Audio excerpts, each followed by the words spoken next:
this time last year you had all the documentary makers here. I'm glad they're not here now, put it that way. See, snooker gods, their timing is unbelievable. Seriously, I believe in it. You know, last year I just hit fire at the right time and they were here, and I was like, you know, it's just the stars are written for me. They have been ever since I was a kid regarding this game. You know, not in my life away. I'm just as all over the gaff as we all are. We've all got, you know, if we looked in every one of our lives, we'd go, I didn't realise he had that going on, and God, I didn't. Do you see what I'm saying? But as far as snooker goes, you know, everything's just fallen right for me ever since I first started playing this game, and you know, I have to, you know, I can't.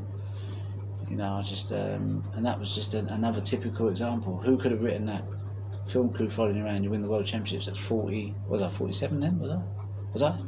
Was I when I was? 46. This year they're not here, and on that performance, it probably wouldn't have been a very good ending to the documentary, do you know what I mean? Like first round, second round, third round, he's gone home, bye-bye. But you're going to get to see me winning this tournament literally every step of the way, which would be great, you know. When is it coming out? I'm going to watch it Monday for the first time. They're down to 2 hours now. We've got to get it down to an hour and 45 minutes. So it's the first time they're letting me see it. I'm probably going to hate it now, man. But yeah, listen, it is what it is. You know, I'm sure they've done a great job. I know they've done a great job. Sam's a proper guy, proper people. So don't make anyone look good. What are you expecting? Were you quite excited? I mean, it took so long to sort of do it with you for so long. You got any thoughts? You know what? The expectation is something I've learned to not have.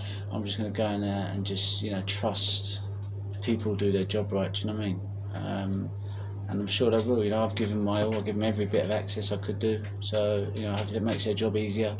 Hopefully they've kind of gone, oh, we weren't expecting this, and it has changed. The documentary has changed from what they thought it was going to be.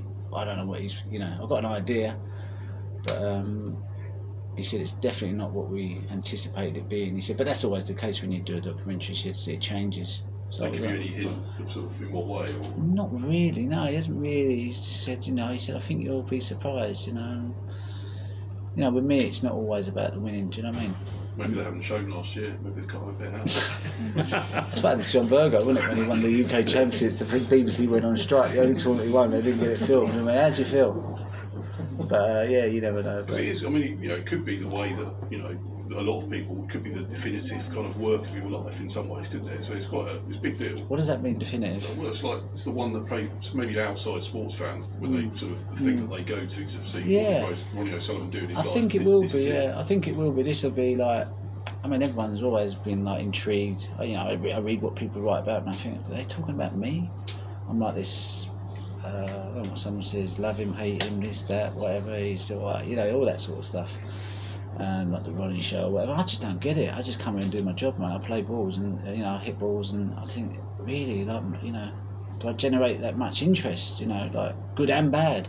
And I'm like, it's weird, you know. So yeah, maybe it will be a definitive thing. I think, I think people will get to see what they're going to see. What do you want people to go away from it thinking, feeling when they watch it? I'm a winner.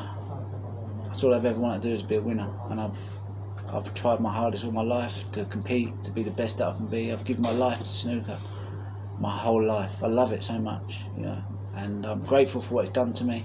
It's given me an amazing life, amazing moments. I've been the most successful player, along with Stephen Hendry. I'm not going to say I'm the most successful because he was my hero. I'm happy to share it with him. But I'm up there, you know, and I kind of have to pinch myself. As a kid, I used to watch World Championships at home, rush home from school. It's Joe Johnson, all that sort of stuff. Come here when I was 14, watch Steve Davis beat John Parrott in the final session. And now I'm here playing. So I suppose you get to a point where you do take it for granted, and I don't want to.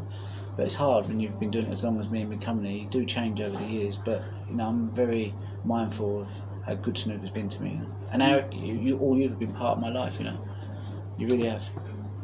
And I love you all, you know. I really like you all, you know. Just to finish, you've got a lot going on. You talked about your coaching video coming out, your online thing. You've obviously talked about your documentary. You've got your shop over the road, and you've got your book. Oh no, it's just a joke. It's a joke, really. I haven't really played much snooker. That's what people go, you don't practice, and I say, I actually haven't had a lot of time this year, and I've accepted that. You know, I took on the work. I accepted it. You know, I have to look beyond snooker. You know, and I've got to look. You know, snooker's been great to me. Now it's like, You know, it's like I need a bit. You know, things change. So I am going in a very different direction. I have been for the last 7-8 years, and I will continue to go into another direction, and do what's right for me, and my family, and my friends, and everyone around me. You know, I don't need to keep playing. I don't need to keep winning. I'm doing it because I love it.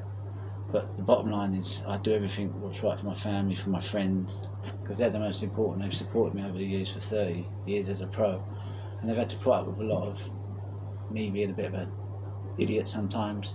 My rehab days, you know, I went off the rails. I've got back on the rails. So they've had to put up with all that, and they've supported me. And I'm at the stage now where it's like everything has to work for me, and it's been like that for the last 7-8 years. Otherwise, I wouldn't come and play, you know. So I have to think of my future, my long term. Where am I going? Where do I want to be in 10, 15, 20 years? And I know where I want to be, and I'm just, you know, just keep going towards it. But if I can keep playing snooker, great, you know. But I don't have any massive expectations on myself. Don't put any pressure on myself. I have nothing to prove. I just love being around snooker. I love being, you know, I just love my life. I love everything about it, you know. What do you think this book will perhaps say about you, or that the other ones haven't already done? I think it's just more like about how I've coped with stuff, and how I've sought a lot of help, you know. Obviously the most important one is Steve Peters, you know, and I've lived with him for 10 years, and he's one of the most incredible person that came into my life and really, really helped me. He helped me being able to help myself, you know. And I've gone away and I've worked it out, and I've worked out what's right for me, and I've got everything, you know. The biggest thing I've got is perspective now, and that's why I wouldn't have been disappointed if I'd have lost tonight. Yeah, I'd have been whatever, but I'd have really got over it very, very quickly, because, you know, I've got my life in order, you know, and I love it, you know. And it might not be how everyone else thinks I should live my life, but they haven't got to live my life, you know. We get one life, one shot, like Eminem said. And I just want to live the best life that I can live, and, you know, and snooker is part of that, but it's a very small part, as in, you know, if you love snooker too much, I don't want to hang around with you, because I come here and I do my job, but I like to put my cue down, I like to go away and forget about it. Yeah. But I come here and I do my stuff, and I'm very professional, but away from it, I love my dogs, I love my running, I love my gym, I love cooking, I love my family, I love my friends. And I want to make space for that, you know. So I can't be this competitive animal all the time, but, you know, I switch it on enough to compete and try and pace myself, you know, because I want it to go on for a little bit longer. Do you think people find it a self-help book? There might be people out Yeah, there. probably. Yeah, that's what they're saying, you know. And yeah, a few people I spoke to that have read it, and they said, you know, they really, really enjoyed it, and, you know, got a lot out of it, you know. Maybe I'll become a shrink when I finish playing.